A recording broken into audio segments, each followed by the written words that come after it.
I'm not saying that. Because I don't want somebody to think I'm trying to embarrass them. But I'll say this. Our prayer group tonight, our Bible study group tonight, it's our study tonight is on prayer.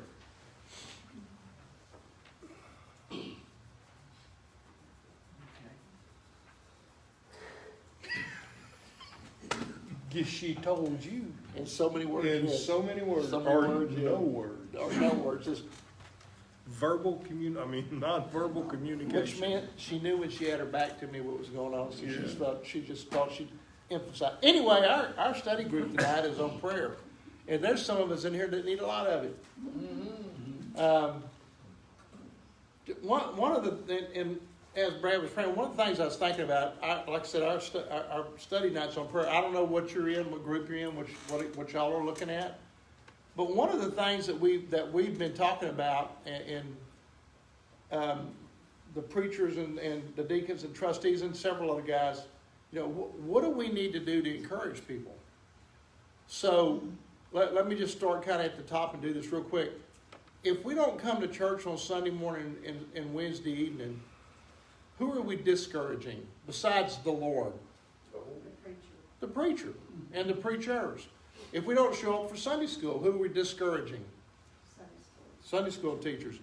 We have new people that are doing these little Sunday evening groups, and it's an encouragement for people to come and sit in there and work with them. The other part of it is we need to be doing it just simply because it's a time to sit down and learn and study. And I think a lot of the lessons that we do, we're wrapping up this book, we got new books, and we're moving into something else. It's just amazing how we're moving into something else, and the first thing in there is on the wall, hanging right over there. Just a thought of encouragement. How do we grow our church? We participate. So that's it. We just participate. Invite others, share with others. Right. Well, that's part of what we call, there's been a great discussion in our Bible study group about discipleship and things like that. So, let me ask a trick question. Maybe it's not so trick. I'm not 100% sure, about 99.9% sure. Can anybody want to take a shot? How many times a body of water, I'll do it that way, a body of water was separated so people could go across? Anybody want to take a shot at it about how many times that might have happened in the Bible? Twice. 3 times. At least 3 or 4, yeah. Well, no, you can't ride the fence. It's either 3 or it's 4. Well, hey, I'd have to go back and look. It could be 1 or 7. Yeah. It could be less than 10. Yeah. Okay, I like that answer, less than 10. Okay, again, I'm throwing that out to the masses. Y'all can fact check me. If there's another one, let me know, and I'll look at it too. Jenny said 4. Actually 4. Well, wait a minute. Oh, that's Melissa said 4. I thought Kim was trying to retract. She said 3. Billy said 2. There's 4 that I know of. There may be more, but for sure there's 4. Red Sea, the Jordan 3 times. 3 times. And what's 3 times? Joshua and the ark, Elijah and Elisha, and then Elisha. That's cool stuff right there. Not because I said it, it's just cool. And there's your verses right there. I even had it up. See if y'all's looking at the board. There's 4 verses there. How many times did we cross the river or the There was sea? 5, because Peter walked on it, so. I don't know if That's a road. No, he said parted the water. parted, walked on dry land. He didn't part the water because he lost a little faith and She's was good. sinking. She's kin to me. She's first though. She was born before I was. That hard-headedness was passed down to me. Well, you got some mother load. That's what I'm saying. I did. Let's do this. You want to read? You want me to read? I got it. You can read All it. right, go ahead. I found that these are King James. So I'm reading. I got so many notes right here. So he 1 Kings 19, through 21. I just want to say this. It's in 1 Kings 15 and 16, the lesson last week. Elijah was given 3 things to do. Do y'all remember? Anybody? He was, the Lord gave him 3 things. They didn't pay attention last Sunday. Now, you know what? That's not fair. I probably don't remember what happened last Sunday either. Melissa's trying to give you an answer, you're not paying attention. Go appoint the 3 rulers over Israel. 2. 2 kings 2 and kings and Elisha. There you go. And a prophet. There, 3 of them. Who did he go to first? The first 2 weren't too good. Who did he go to first? It's in the lesson.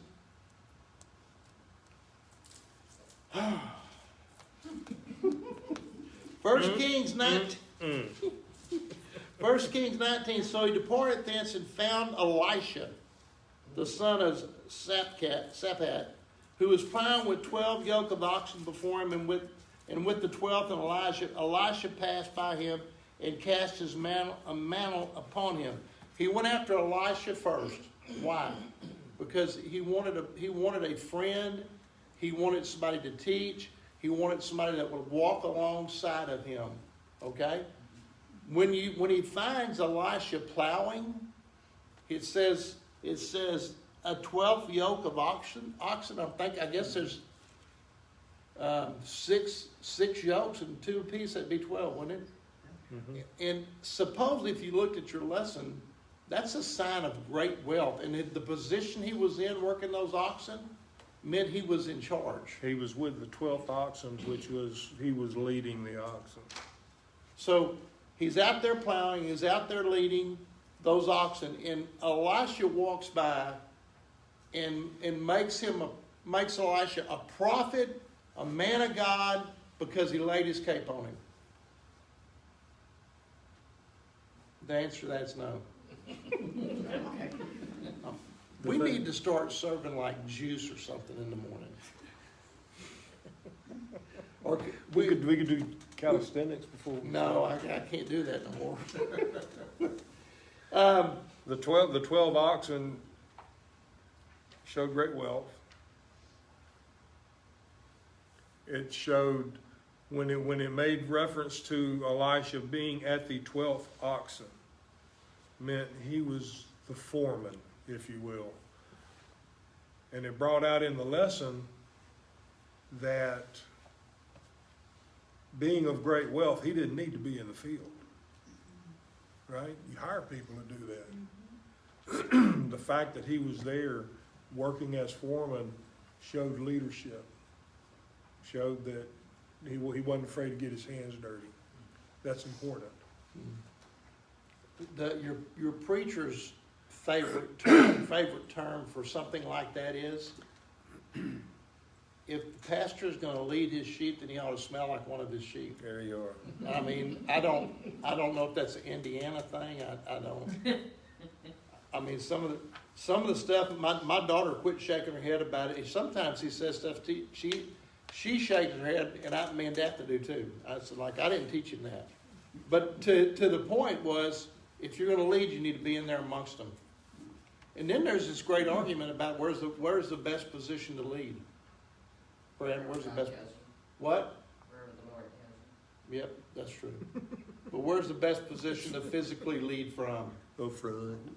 Well, you said the front, I say the back. I said correct. Depends on what you're leading. Yes. So it says in verse 20, and he left the oxen and ran after Elijah and said, let me, I pray thee, kiss my... I'm going to read this real slow because it sounds familiar. Terry's over there grinning. He likes it. 20, he left the oxen and ran after Elijah and said, let me, I pray thee, kiss my father and my mother, and then I will follow thee. And I'm going to stop there and I'll read the next sentence in a minute. Does that sound familiar to you? What's it sound for how, Tony? Oh, look, see, look, I got it up on the You board. got it You on ought, the board. you ought to look it up and read it to us. Oh, well, Bart, here, I got a Bible. You want to borrow it? no, I got this one here. And while he's looking that up, and he said unto him, go back again for what? Now, and I'm going to give y'all a heads up because he's going to look that up and read it. So, because I'm going to ask a question about this. And he said unto him, go back again. For what have I done to thee? Elijah says, he runs after Elijah. He asks him a question. Can I go back and kiss my mom and dad bye? And Elijah looks at him and says, he said, yeah, go ahead. What have I got to do with you? What have I done? Here we go. Go ahead. And another also said, Lord, I will follow thee, but let me first go bid them farewell, which are at my home, at my house. And Jesus said unto him, no man, having put his hand to the plow and looking back, is fit for the Don't close it. Oh, okay. Is fit for the kingdom of God. So in that instance, Jesus is saying to them, follow me. And at that point in time, he gets several excuses from people. On that excuse, the young man said, okay, I got to go home and tell my mom and dad first. And he said, hey, dude, if you're following me, you don't look back. You follow me. And Elisha says, let me go home and kiss my father and mother goodbye. Does it sound the same? Look at what's happening. So the first thing that you got to see is when Elijah puts that mantle on Elisha, he immediately stopped what he was doing. Immediately stopped what he was doing. In my mind, even back when I studied it before, when I read about it, I love this stuff and this right here, and I've read it a bunch. And I just picture, stand up. I just picture Elijah going up to Elisha and putting that mantle on him like that and just starts walking off. And just leaves. And Elisha immediately stops. He's leading the oxen, y'all. He stops immediately and chases after him and says, let me go home and tell my mom and dad goodbye. Kiss them goodbye. His intent is to follow. His intent there is this: the customers, I'm not just going to leave my mom and dad and not tell them where I went.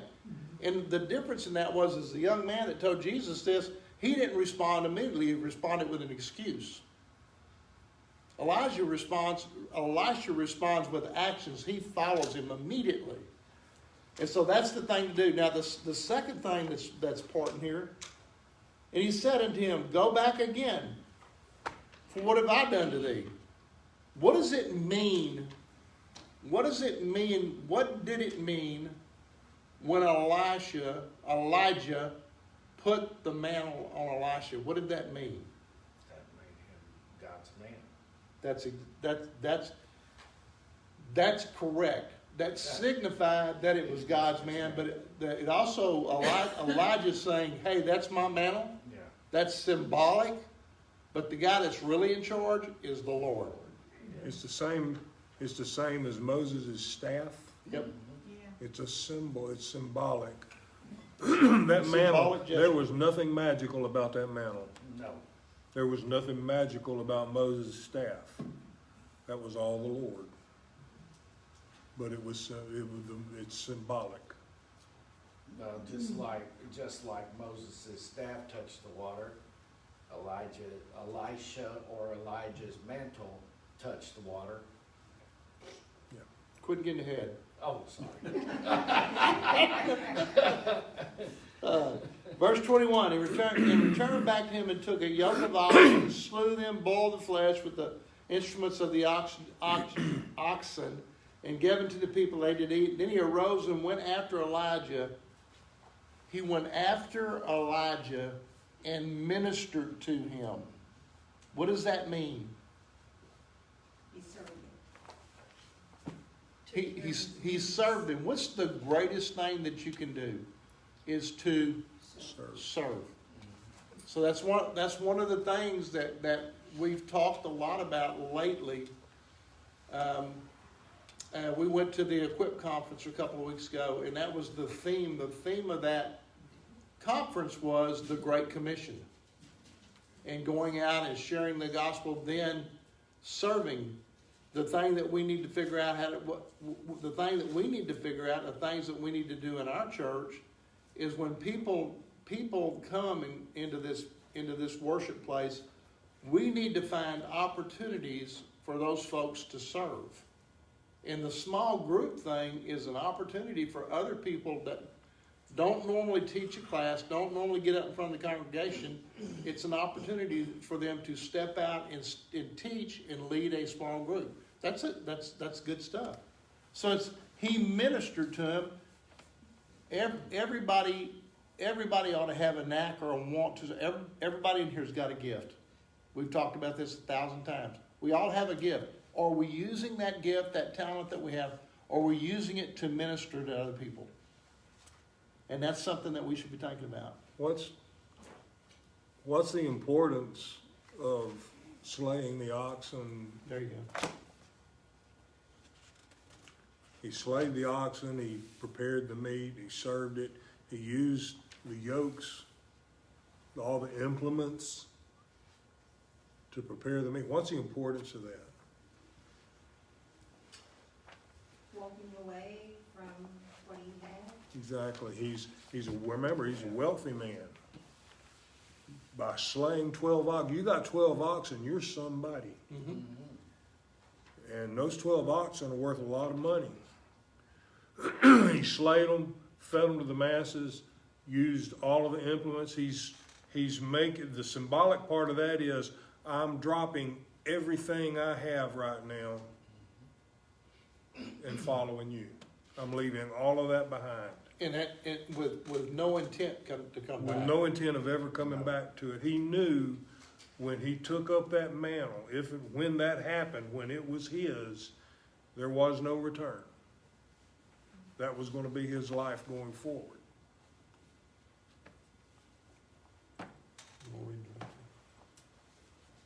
You want to read the next one, Sister? The way it's kind of like our missionaries, you know, if they're living over here and have a home and a good job, they give it all up. They sell their home, they get rid of everything they have and go out there to serve God. Man, What is it, 214? yeah. Man, Jenny made a good point. How many missionaries have we heard come through this church? And a lot of their testimony and a lot of their getting ready to go, they've talked about selling everything they had. Everything they had. And I can't think of all the names, but man, the story doesn't change. They give up everything they have to go over there with the intention of not coming back. And that's just the fact. In fact, in some of our missionaries that we still have, that's just their life now. Where they're serving, they have. I don't know that a missionary ever stops serving. A missionary, in a sense, is a minister. And I'm afraid to use the term preacher. They're a preacher, a teacher, a minister, whatever you want to call them. And once their time it's like, I don't think they ever quit. I don't think they ever quit doing that. But then they choose a time to where, hey, I'm not really in the field anymore, I'm retired. And where they choose to stay where they're at. That's been their home. That's where their kids have grown up, things like that. So to Jenny's point, they just get rid of everything they got. And a good example of that here is Cindy and Wendell. Yep. I mean, they got caught here when all this COVID stuff started and weren't able to go back to their field because to them that was their home, not here. Right. And they were just, I mean, she was just distraught about it because she wanted to be with her family, and that there in Mexico is her family. I'm going to stop you after every verse. Just read one verse. Okay. And Elijah said unto him, Tarry, I pray thee, here, for the Lord hath sent me to Jordan. And he said, As the Lord liveth, and as thy soul liveth, I will not leave thee. And they two went on.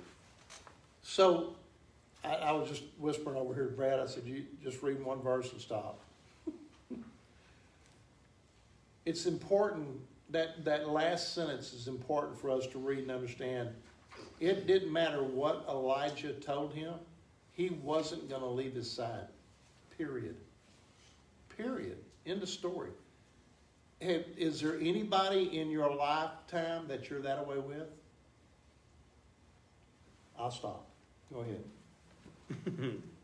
And 50 men of the sons of the prophets went and stood a view afar off, and they too stood by Jordan.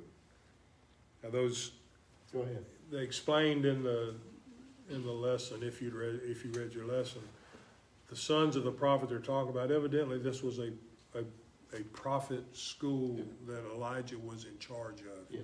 He was the master of the school. And so 50 of the students, if you will, followed them and are witnessing what's going on. I like that it says this, they stood a long ways off to watch They him. stood afar. I don't know what. That's way over yonder. So, and I didn't do it, but I want to backtrack on something because this is kind of neat. So we had a lesson, but my job, see, Your job? yeah, it's it's a gift. It's not a job. It's my ministry. I can't say job. My ministry is to try to teach and stuff. In those verses that Tony read out of Luke a little while ago, I think the next verse after the last one you read, probably 63 maybe, or 64. There it is, no, that's the end of that chapter. Goes on to the next chapter, but I can read that. What does it say? After these things, the Lord appointed Yeah. other 70 also, and sent them 2 by 2, his face into every city and place, whither he himself would come. How many disciples did Jesus have? Hmm? Sounds like to me he had about 70. Oh, wow. Just interesting. And I think, was any of that red letter, Tony? Not that verse, Okay. The but difference it's between read disciple before and apostle. after. Yeah. That place, and there's another place in the Bible where it talks about the 100 that went out, I believe, and some of them never came back. And some of those 70 never came back. Elisha told Elijah, I'm not leaving. I'm not. Then the 12, one of them was a betrayer, but the 11, I'm not leaving. And they didn't leave. They had some weak moments, but they didn't leave. Elisha said, I'm not leaving you. That's an important sentence. Go ahead, sir. Well, and on the, I'm sorry, on the 50, they stood afar off. That's what we see a lot of times in churches today. People stand afar off. They want to be part of the church. They want to be known as being part of the church, but they stand apart. Good point. Apart off, not being active in church. Do we do that? Do we see that? Do we do that? Do we do that? Do we see that? Yep. Yep. The answer to that's yes. Go ahead, sir. So at the end of the 7, it said this: they stood afar off, and they too stood by Jordan, meaning Elijah and TW. Elisha. And Elijah took his mantle and wrapped it together and smote the water, and they were divided hither and thither, so that they too went over on dry ground. That's the third time. Yep. And it came to pass, when they were gone over, that Elijah said unto Elisha, And what shall I do for thee before I be taken away from thee? And Elisha said, I pray thee, let a double portion of thy spirit be upon me. When we ask, somebody said this the other day. We're going to talk about that tonight. When we ask boldly. Don't be bashful. Hebrews 4:14 through whatever, I think. I'm guessing I'm coming. It says it's not like we don't have somebody that knows what we're going through. We have a high priest that knows exactly what we're going through because he spent 33 and a half years on this earth. He knows what we're going through. So when you go boldly to the throne and tell him. You can ask. You may not need it, but you may want it. But if you don't need it, he might not give it to you. But still, you can still ask. And he said, I want whatever it is you got, I want a double portion of that. I could use that. He was asked what he wanted, and he told him. But he boldly told him, I'm sorry, go ahead. And he said, "Thou hast asked a hard thing. Nevertheless, if thou see me when I am taken from thee, it shall be so unto thee. But if not, it shall not be so." He says, you've asked a hard thing. There's another place or two in the Bible, one that comes to my head very quickly. Hezekiah turned his face to the wall and wept upon the news like, you're going to die today. And he turned his face to the wall and wept. And before Elisha,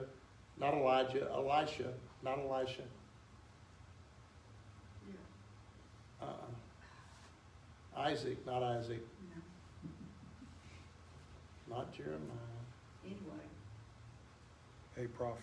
Yeah, I'll think of it in a minute. Went back and told him, the Lord's given you 20 more years. And Hezekiah looks at him and says, really? If that's true, tell him to give me a sign. He said, well, I'll have him move time forward. And he says, no, that's not hard. Have him move it backwards. And he moved it backwards. The prophet did. Isn't that something that somebody just leaves my mind? But he also said that's a hard thing. Well, hard thing can mean a couple of things. Hard thing is, first off, I can't give you anything. Elijah is saying, I don't have the power to give you anything. That comes from the man. Yep. The other thing is, you ask something that's hard also could mean, you be careful what you're asking for. Yeah, you might be standing too close. What you're asking for is going to be tough. It's going to be a rough road to hoe. Isaiah. Yes, I was gonna say. Isaiah. And it came to pass, as they still went on and talked, that behold, there appeared a chariot of fire and horses of fire, and parted them both asunder. And Elijah went up by a whirlwind into heaven. UFO. Do what? See, it's not, I'm not the only one that thinks that way. That's I mean, the chariot of fire come down and got him and took him up. Enoch said he walked with the Lord and was no more. And Yes. it's gone. Yeah, well, no, he's just no more. And then you got Philip in the desert evangelizing the Ethiopian eunuch, and the next thing you know, he's somewhere else, which that's like, beam me up, Scotty. yeah. Transport me. Exactly. So it appears to me in that last verse that the only thing that was going to separate Elisha from Elijah was fire from heaven. Because he said, I'm not leaving your side. I just can see him. Almost arm locked with Elijah. And then that chariot and that fire falls, and the ground's probably shaking, and that knocks him loose. That's the only thing that gets him parted from his master. And then he goes up in the chariot of fire. Great story. I like stories. except If for we- Elijah standing there saying, that ain't right. If we had pictures, it would be better. Well, Elisha was definitely, he got what he wanted. He got the double portion because he got to see Elijah go up. You know, He was. Sorry, I was gonna play Chariots of Fire.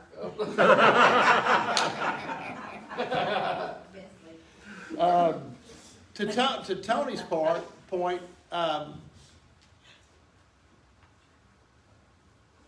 Elijah being the true guy, the true master. Let me see something before I say something, because it was in the lesson.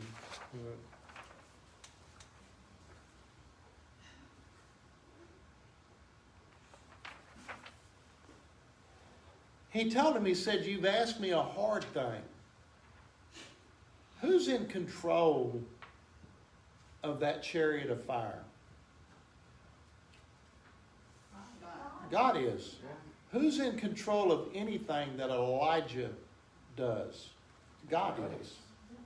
So, I think, and according to the lesson, when Elisha asked that, and Elijah says, hey, you've asked me a hard thing, because all of those kind of things are not in my control. It's above my pay grade. It's above my pay grade. So, there's no guarantee that he got that double portion. But if you was to stick a gun to my head, I'd tell you he probably got that and more. Because he asked for it, and it was no mistake, that God sent Elijah after Elisha. So there's one more piece in it. First, 2 Kings, verse 12 through 14. And Elisha saw it and cried, my father, the chariot of Israel, and the horsemen thereof. And he saw him no more. And he took hold of his own clothes, and he rent them to pieces. And he took up also the mantle of Elijah that fell upon him, and he went back and stood by the banks of the Jordan. He took the mantle of Elijah, and it fell from him and smote the waters. He said, where is the Lord God of Elijah? And when he also had smitten the water parted hither and thither, and Elijah went over. Something else that crossed my mind, because it was kind of in the lesson, a little bit of it was in the lesson. Did Moses see the promise? Did Moses go into the promised land? Did he cross the Jordan with the other people? No. Why not? Because he disobeyed the Lord. He disobeyed the Lord. How did he disobey the Lord? He struck the rock. The Lord told Moses, speak to the rock and water will come. Instead, he was mad and he hit the rock and water came. Elisha hit that mantle on the ground and said, where is the God of Elijah? He didn't want the mantle. He wanted the guy that controlled the mantle. Yeah. And the water's part. It's not the mantle. And Brad said this earlier. It's not the mantle. It's not the rod. It's who's in control. Whom? I can't think of the word. Someone go, the who'ses. It's the who'ses that are in control of the rod and the mantle. It's Elijah's mantle, but God's in control of it. Elijah physically put that mantle to the water. God miraculously separated the water. The mantle identified him as a man of God. That's right. The mantle didn't do anything. He used the mantle. It starts with obedience. That, We talked about disobedience, but it starts with obedience. Elisha obeyed what God asked him to do. And you look at our missionaries, they're obeying the calling that God has given them. And, yes, you're you right. know, I mean, it was just, I know, Todd and Laura posted about Brother Dunn in his birthday he would have just had. He was a man that obeyed God. And I was certain God said, well done, my good and faithful servant, when he got to heaven. And it talked about that in our book, that it shouldn't be what people say about us when we leave this world. It should be when we get to heaven, is God going to look at us and say, well done, my good and faithful servant. That's the words we should desire to hear. Kim, I'm thinking yesterday, the 28th? 28th. 8/28/36.